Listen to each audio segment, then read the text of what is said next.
Hai, ketemu lagi dengan channel chemistry kita. Kali ini saya akan melanjutkan soal prediksi UTBK TKA Kimia 2021 part yang ke-6. Di sini ada 10 soal seperti biasanya. Bagi yang menginginkan soalnya, bisa kalian download di link yang ada di kolom deskripsi. Langsung saja ke soal yang pertama. Informasi berikut digunakan untuk soal nomor 1 sampai dengan nomor 2. Asam arsenat dengan Mr142 dihasilkan dari reaksi antara arsen trioksida dan iot menurut persamaan reaksi yang belum setara berikut. Pertanyaannya, jumlah elektron yang terlibat dalam reaksi stoikiometri setara untuk setiap mol arsen trioksida adalah berapa? Kalau ditanyakan jumlah elektron yang terlibat, berarti saya akan penyetaraan redox, di mana dalam penyetaraan redox nanti di sini H2O akan saya hilangkan terlebih dahulu, sehingga persamaannya hanya meninggalkan AS2O3 ditambah I2 menjadi H3ASO4 ditambah HI. Nah, untuk AS2O3 ini karena netral nanti sama dengannya 0. Bilox O itu selalu min 2, karena ada 3 berarti min 6, sehingga agar 0 AS-nya adalah plus 6. Tapi plus 6 untuk AS yang jumlahnya 2, berarti ketika sendiri adalah plus 3. I2 karena molekul bebas Biloxnya adalah 0. H3ASO4 karena ini netral berarti sama dengannya juga 0. Bilox O selalu min 2 karena O-nya ada 4 berarti menjadi min 8. Bilox H selalu positif 1 karena ada 3 berarti menjadi plus 3. Agar 0 AS-nya adalah plus 5. Untuk HI sama dengannya juga 0. Bilox H selalu plus 1 berarti I-nya adalah min 1. Setelah itu kita harus tarakan selain H dan O, AS di kiri jumlahnya 2, di kanan baru 1. Sehingga biar setara AS-nya saya kalikan 2. Sedangkan I di kiri 2, di kanan baru 1, agar setara juga saya kali 2. Setelah itu kita tentukan dua unsur yang mengalami perubahan Bilox. Dalam hal ini ada I ke I dan ada AS ke AS ya. Nah, yang saya gunakan adalah yang sudah saya kalikan. Jadi AS-nya di sini kan tadi Bilox ketika sendiri plus 3. Karena AS-nya ada 2, berarti saya menggunakan yang plus 6 untuk AS yang sebelah kiri, sedangkan AS yang sebelah kanan ini tadi plus 5 untuk AS yang jumlahnya 1. Karena ada 2 berarti saya kali 2 menjadi plus 10. Untuk I2 ini karena Biloxnya 0, saya kali 2 tetap 0. Untuk I yang di HI ketika sendiri min 1 karena ada 2 berarti menjadi min 2. Untuk I dari 0 ke min 2 berarti dia turun 2. Untuk AS dari plus 6 ke plus 10 berarti naik 4. Karena angka naik turunnya belum sama, saya samakan dulu. Yang turun 2 nanti saya kali 2, yang naik 4 saya kali 1. Berarti kan nanti total perkaliannya itu kan kalau 4 kali 1 berarti dia 4, 2 dikali 2 itu juga 4. Nah, total perkaliannya itu adalah jumlah elektron yang terlibat. Jadi dalam reaksi ini elektron yang terlibat adalah 4 elektron. Kemudian saya setarakan dulu karena soal dari awalnya belum setara. Artinya yang dilalui AS ini nanti saya kali 1 koefisiennya, sedangkan yang I itu nanti saya kali 2 koefisiennya. Sehingga persamaannya menjadi AS2O3 ditambah 2I2 menjadi 2H3ASO4 ditambah 4HI. Nah, 4 elektron yang terlibat itu nanti aslinya ada di sebelah kiri dan di sebelah kanan. Makanya dia tidak terlihat di reaksi yang sudah setara. Oke, tadi pertanyaannya berapa jumlah mol elektron untuk setiap mol arsen trioksida. Arsen trioksida adalah AS2O3. Setiap mol artinya 1 mol. Berarti kalau ditanyakan mol elektronnya, kalau mudahnya AS2O3 ketika koefisien 1, molnya 1. Berarti jelas elektron karena koefisiennya 4, nilai molnya 4. Atau kalau menggunakan cara berarti mol elektron adalah koefisien elektron dibagi koefisien AS2O3 dikali mol AS2O3. Koefisien elektron 4, koefisien AS2O3 1, mol AS2O3 1. Berarti 4 per 1 dikali 1 hasilnya adalah 4 mol. Nomor 1 jawabannya adalah pilihan yang D. Nomor 2, bila 49,5 gram arsen trioksida direaksikan dengan 101,6 gram iot dan air yang berlebih, maka massa asam arsenat yang dihasilkan adalah berapa gram? Oke, tadi dari soal sebelumnya saya sudah mendapatkan persamaan yang sudah setara. Air tidak akan saya masukkan karena kalau dia berlebih itu jelas ada sisanya. Oke, kita akan MRS. Sebelum MRS kita cari mol masing-masing dulu. Mol arsen trioksida atau AS2O3 karena ada massa berarti rumusnya massa dibagi MR. Massanya 49,5, MR arsen trioksida itu adalah 198. Hasilnya adalah 0,25 mol. Sedangkan mol iotnya massanya tadi adalah 101,6, MR-nya adalah 254. Kalau saya bagi berarti 0,4. Nah, kita akan MRS mula-mula reaksi sisa. Oke, ingat dalam MRS nanti sebelah kiri panah itu tandanya min, sedangkan sebelah kanan itu tandanya plus. Nah, kita akan menentukan zat yang habis bereaksi.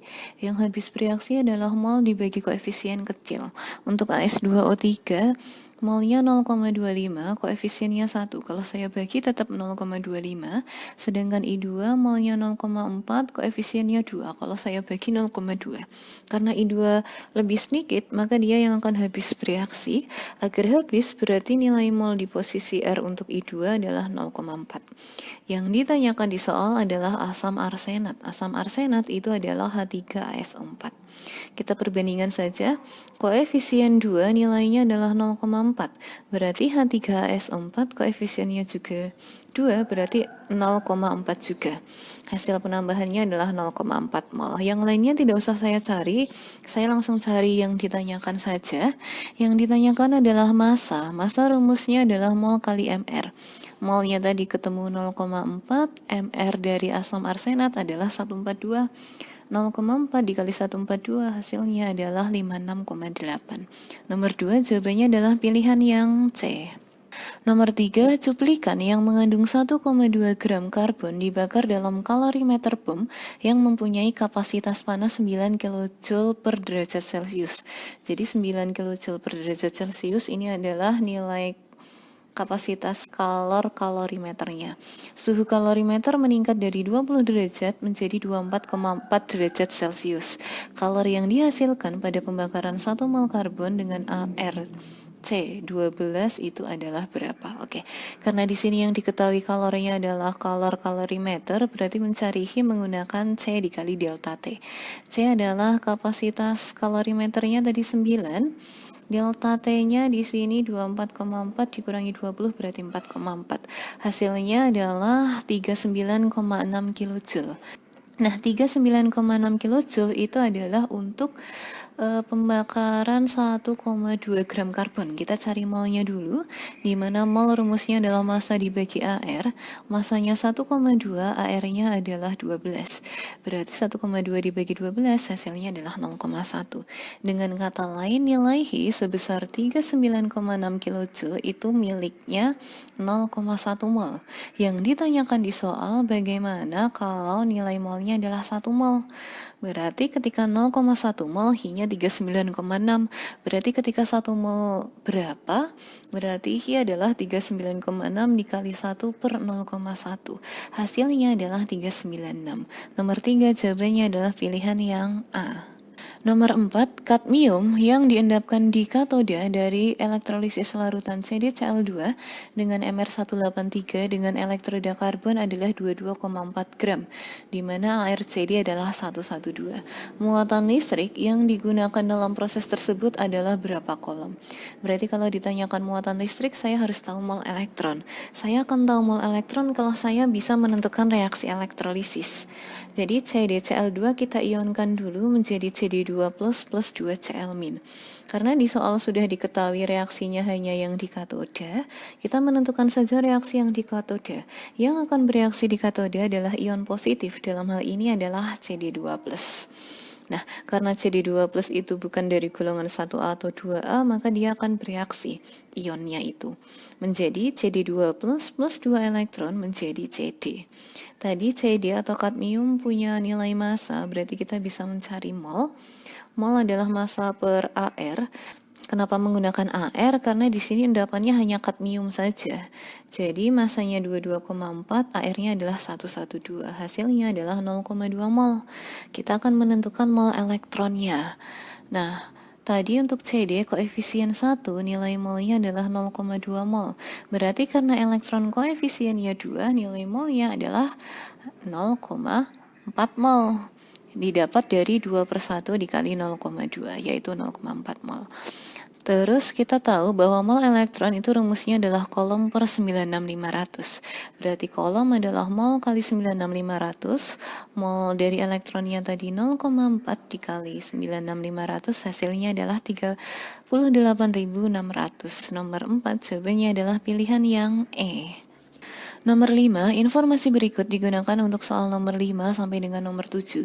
Ada 3 gambar, pertanyaannya gambar yang menunjukkan campuran yang akan membentuk larutan yang dapat mempertahankan pH adalah yang mana? Oke, larutan yang dapat mempertahankan pH itu adalah suatu larutan penyangga. Di mana ciri-ciri penyangga ada 2. Nanti kalau di soal ada 2 senyawa mirip, di mana salah satunya lemah berarti dia jelas penyangga, atau di soal ada 2 senyawa beda, tetapi nanti dari 2 senyawa yang beda itu nilai mol yang lemah itu lebih besar, berarti itu jelas penyangga. Nah, kita cek gambar A, B, dan C. Di A, di sini kan ada bulatan hitam yaitu H+. H+-nya di sini nilainya adalah 5. Kemudian ada bulatan putih itu adalah NH3, karena dia nilai Kb berarti nanti sesuatu yang lemah ya. NH3 itu adalah basa lemah. Kalau kita hitung nilai bulatannya adalah 10. Nah, karena tadi yang lemah, NH3-nya itu nilai molnya atau bulatannya lebih banyak dibandingkan H+ yang merupakan asam kuat, berarti jelas penyangga yang A itu. Kemudian yang B di sini kan ada kotak hitam yaitu H2CO3 dan ada ini ya HCO3-. Nah, H2CO3 dan HCO3- itu kan mirip. Kalau mirip kita tidak perlu hitung nilai jumlahnya atau nilai molnya, karena dia mirip dan H2CO3 ini merupakan sesuatu asam lemah, mirip dan salah satunya lemah, itu berarti jelas penyangga. Berarti A dan B jelas penyangga. Di pilihan hanya ada A, B, tidak ada C, berarti jelas nomor 5 jawabannya adalah yang C. Kenapa yang C itu bukan? Karena di C di sini ada OH- yang merupakan basa kuat dan ada HCOOH yang merupakan asam lemah. Nah, kalau saya hitung OH-nya nilainya 7, HCOO-nya nilainya juga 7. Nah, ketika nilai asam dan basanya sama, itu jelas menggunakan hidrolisis. Jadi nomor 5 jawabannya adalah pilihan C, yaitu gambar A dan B. Kemudian nomor 6, gambar yang menunjukkan campuran yang akan menghasilkan pH pada titik ekuivalen adalah yang mana? Oke, kalau menanyakan pH di titik ekuivalen itu kita jelas mencari gambar yang menunjukkan hidrolisis. Tadi kita sudah analisis di awal bahwa yang hidrolisis itu hanya yang gambar C. Sehingga jelas nomor 6 jawabannya adalah pilihan yang D, yaitu gambar C. Nomor 7, gambar yang menunjukkan campuran yang menghasilkan pH lebih dari 7 adalah yang mana? Oke, dari analisis awal adalah seperti ini. Tadi A itu adalah penyangga, di mana penyangganya itu kan kita dapat dari 2 senyawa yang beda. Kemudian karena di sini yang lemah atau yang lebih banyak molnya adalah suatu NH3, NH3 termasuk ke dalam basa lemah, maka untuk gambar A itu pH-nya jelas lebih dari 7. Nah, sedangkan yang B, ini aslinya adalah komponen penyangga asam. Kenapa? Karena yang mirip ini, salah satu komponennya adalah asam lemah. Nah, karena di sini itu dia 2 senyawanya mirip, untuk mengecek pH-nya saya harus menghitung. Beda dengan yang A tadi. A tadi karena beda, berarti karena yang lemah basa, kita bisa langsung mengetahui bahwa pH-nya lebih dari 7. Tapi kalau dia 2 komponennya mirip, kita harus hitung. Nah, untuk penyangga asam, H+ rumusnya adalah Ka dikali mol asam per mol garam. Ka-nya tadi H2CO3 di sini adalah 4 kali 10 pangkat negatif 8. Mol asamnya itu bulatannya tadi adalah di sini 8, mol garamnya juga 8. 8 dan 8 bisa dicoret-coret sehingga hasil H+-nya adalah 4 kali 10 min 8, sehingga pH min log H+ atau min log 4 kali 10 pangkat min 8 hasilnya adalah 8 min log 4. Di sini jelas 8 min log 4 artinya pH untuk larutan B juga lebih dari 7. Nah, bagaimana dengan yang C? Apakah lebih dari 7 atau tidak? Tadi di C di sini ada OH-, dia jelas OH- di sini diketahui sebagai basa kuat. Sedangkan HCOOH karena punya nilai Ka berarti dia adalah sesuatu yang lemah. Untuk hidrolisis mengecek dia pH-nya lebih dari 7 atau tidak, kita bisa lihat dari komponennya. Ada basa kuat dan ada asam lemah. Jelas yang menang yang kuat. Karena yang kuat di sini adalah basa. Nah ini ya, ini adalah basa kuat, berarti jelas pilihan C itu nanti pH-nya lebih dari 7 juga. Sehingga untuk nomor 7 jawabannya adalah yang E ya, gambar A, B, dan C. Nomor 8, data berikut merupakan data laju reaksi reduksi nitrogen monoksida oleh gas hidrogen. Ada 3 percobaan, pertanyaannya orde reaksi total dari reaksi tersebut adalah yang mana? Untuk menentukan orde reaksi total, saya cari orde masing-masing. Misal saya cari orde NO dulu, berarti saya harus melihat temannya atau H2 yang sama. H2 yang sama di sini ada di data 2 dan di data 3. Berarti saya akan membandingkan data 2 dan 3. Berarti V3 per V2 sama dengan NO data ketiga pangkat X per NO data kedua pangkat X. V data ketiga adalah 8 kali 10 pangkat min 3. V data kedua adalah 4 kali 10 pangkat min 3. NO data ketiga adalah 0,2 dan NO data ke-1 adalah 0,1. Sehingga ini bisa saya coret-coret 10 pangkat min 3-nya. 8 bagi 4 adalah 2, 0,2 dibagi 0,1 adalah 2. Jadi 2 sama dengan 2 pangkat X, X adalah 1. Kemudian saya akan mencari orde H2. Untuk orde H2 berarti lihat NO yang sama. NO yang sama di sini ada di data 1 dan di data 2. Berarti saya menggunakan data 1 dan data 2. Berarti V2 per V1 sama dengan H2 data kedua pangkat Y per H2 data ke-1 pangkat Y. V keduanya adalah 4 kali 10 pangkat min 3. V data satunya adalah 2 kali 10 pangkat min 3. H2 data 2 adalah 0,2 dan H2 data 1 adalah 0,1. Sehingga hasilnya 2 sama dengan 2 pangkat Y adalah 1. Orde total kita tinggal menotalkan X plus Y. X-nya tadi 1, Y-nya tadi juga 1, 1 tambah 1 hasilnya adalah 2. Nomor 8 hasilnya adalah pilihan yang C. Nomor 9, besarnya laju reaksi saat NO2 dan H2 masing-masing konsentrasinya adalah 0,5 molar adalah yang mana? Untuk menentukan laju dengan konsentrasi tertentu, saya harus mencari nilai K dulu. Mencari nilai K bebas memakai data manapun, misal saya menggunakan data 1. Tadi kan orde masing-masing ketemu 1, berarti persamaannya V sama dengan K dikali NO pangkat 1 dikali H2 pangkat 1. Saya menggunakan data 1 ini, V data ke-1 adalah 2 kali 10 pangkat min 3 sama dengan K.